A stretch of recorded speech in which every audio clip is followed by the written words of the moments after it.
The book of Deuteronomy, the final book of Moses, brings to an end the working of God in the life through Moses in the life of Israel. The book of Deuteronomy is really a series of messages that Moses preached to Israel as they were getting ready to cross into the land. It is the final word Moses gets to say to them. It's his last will, so to speak. On the other hand, the book of Deuteronomy is really a reiteration of the law. It is the covenant of God to Israel through Moses, and Deuteronomy is the second edition of it. It's really just a renewal of the covenant, if you will. The first generation with whom God made the covenant at Exodus is now dead, and the new generation through whom God is going to work to bring about the land promises is now poised to go into the land. So Moses is renewing the covenant with a new generation. The book of Deuteronomy then restates much of what we had in Exodus, beginning with the Ten Commandments. The book of Deuteronomy, of course, in Latin and Greek, it simply means second law, and that's of course what it is. The call of Deuteronomy is really that Israel will follow God in covenant loyalty, and we will see that in the even very structure in which Deuteronomy is written. Your book has mentioned that Deuteronomy is written in a treaty form. It's a vassal treaty form, or a suzerain vassal treaty form. That is a treaty between a great king and his people. In this case, the great king is God, is Yahweh, and the people is Israel. What God is trying to tell them through the form as well as the message of the book is that he is the one that they must bow before. He is the one that they must be loyal to. They may not have any other kings. They may not have any other gods. And of course, that's the first commandment, but that is really the message of the book. As we see the treaty form in the book of Deuteronomy resembles the treaty form that the Hittites used. So it has a preamble that defined who it is, and this is God and his people. It has a historical prologue, which is most of the first 4 chapters of Deuteronomy, which basically says, look at how I've loved you, now you need to love me. Look at what I've done to take care of you, and now you need to be loyal to me. The basic command, of course, is to love the Lord your God with all your heart, with all your soul, and with all your strength, Deuteronomy 6. That great commandment, which Jesus quotes then and says this is the heart and soul of the law and the prophets, this great commandment to love God is really not a command to be emotional toward God, to feel good towards God, but it is a command to be loyal towards God. It falls in line with the Hittite treaties. It also falls in line with what the Assyrians did later in very similar sorts of treaties. And the term to love in the Old Testament can often be used in terms of being loyal. That's exactly what's going on here. So Moses is calling the nation of Israel to political loyalty or covenant loyalty with Yahweh, their God, their king. He then gives stipulations. What does it mean? And that's the laws. These are the things that you need to do in order to be loyal. He validates it by recording it. At least that's what happens in the other Hittite suzerain vassal treaties, for example. For Moses, he records it and he puts it in the Ten Commandments were put in the temple. The temple and the Ark of the Covenant. Both of these both copies are put there because that is both temple and palace for Yahweh. He invokes in the Hittite suzerain vassal treaty, they invoke the gods to come as witnesses and to enforce the treaty. In this case, he does bring about blessings and cursings, but he calls heaven and earth to witness. And the blessings and cursings provide them the motivation that Israel has. And if they obey, they're going to be blessed, and he tells them what that will be. And if they disobey, they're going to be cursed, and he tells them what that will be. The book of Deuteronomy then can be divided into perhaps 3 or 4 sermons, but it also can be divided into the suzerain vassal treaty form. So the preamble is the first few verses. The historical prologue is really the first 4 chapters. We have covenant obligations from chapters 5 through 26, and we have covenant promises, chapters 27 to 30, with a transition from chapter 31 to 34 from Moses to Joshua as God changes the person in charge. As we come to this covenant, as we think about how God is dealing with his people, we need to remember that the promises that God makes and the covenant that he makes is really made with the nation of Israel. The reason I say that is important because it's theologically we tend to get things mixed up a bit. When God says to Israel, if you will obey me, I will bless you, and he says for the blessing, for example, in Deuteronomy 28, that he's going to give them kids, and he's going to give them cattle, and he's going to give them crops, and he's going to give them peace and prosperity, and they're going to be in charge of all the other nations, and so on. All of these things he promises are promised to the nation as a whole. As the nation obeys God, the nation will be blessed. As the nation disobeys God, the nation will not be blessed. In fact, they will be judged. God is going to bring enemies against them. God is going to bring drought and famine against them. God is going to bring diseases against them.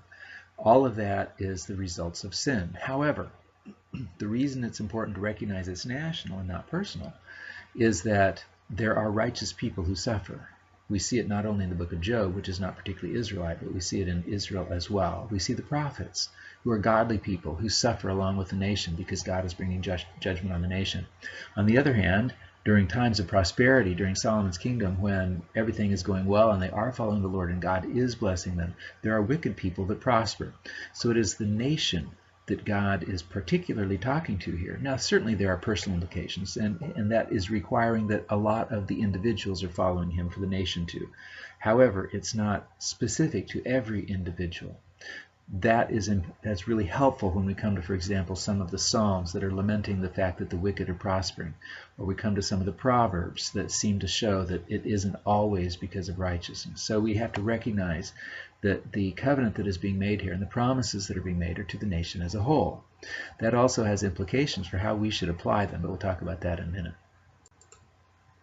The basic command, both of the Hittite, Suzerain, Vassal treaties and of the book of Deuteronomy, is to love God. Again, that love is to be loyal to God, but it's expressed and explained in chapters 6 through 11 of the book of Deuteronomy. The essence of the command is to love God, but that means that they have to exclusively worship him. He is their king. He is the only God that they may worship. It is an absolute commitment to God as an absolute God. The basic commandment and the first commandment are closely connected.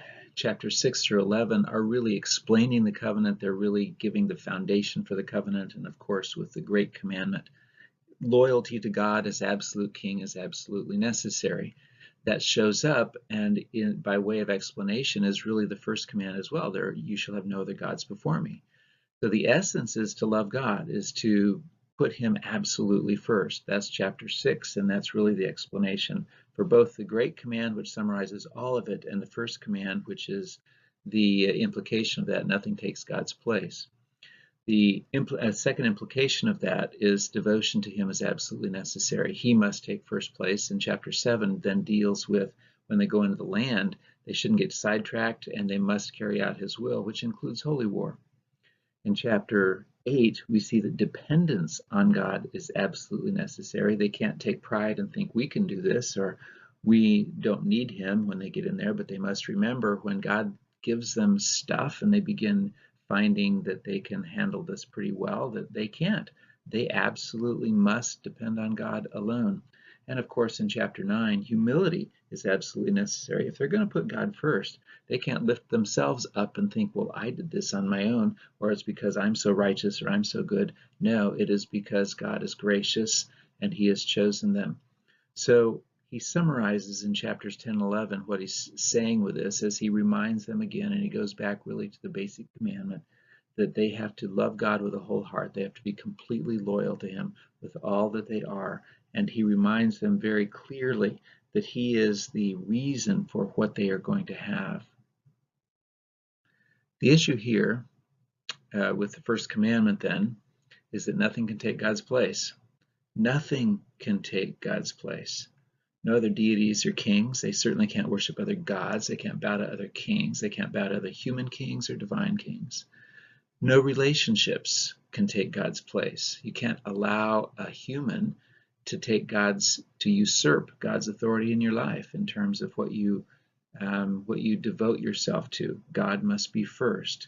Jesus, of course, reminds us of that because God has to be over even brothers and sisters and mothers and fathers. Not wealth or ease. Again, all of these seem a little bit applicable, don't they? Because we all consistently and continually tend to turn to the same sorts of things to take God's place. Not self-love, not pride. All of this is necessary to remind Israel, and it's necessary to remind us, because God says it must be God alone, no competition. He does not accept competition for his place in our life. We must bow to him alone. Chapters 12 through 26 are going to give the covenant The book of Deuteronomy then really flows very nicely. We have the historical introduction in which we see God's gracious redemption and provision, as you see on your left on the slide. He then gives us the Great Commandment and really the 10 Commandments as the heads of the law, which leaves us with 613 commands according to the rabbinic count. This will lead to the consequences for the nation, what this is going to mean in the history of Israel, as God gives in chapters 27 and 28, his blessings and cursings, really in 29 as well. Whether they obey or not, they will experience his blessings and cursings or not. So they obey for blessing and they disobey for cursing or for discipline. And then we will see at the end, at the transition to Joshua as leader with the historical conclusion. So we have a historical introduction and historical conclusion, framing the law, framing the responsibility of the nation of Israel before their great king as to how they must live if they are to enjoy the beneficence of this great king. Again, it hasn't changed. We still have the great commandment to love the Lord your God with all your heart, with all your soul, and with all your strength, which is, of course, to be loyal to God as king. And that is still the same, even though we may express it in slightly different ways.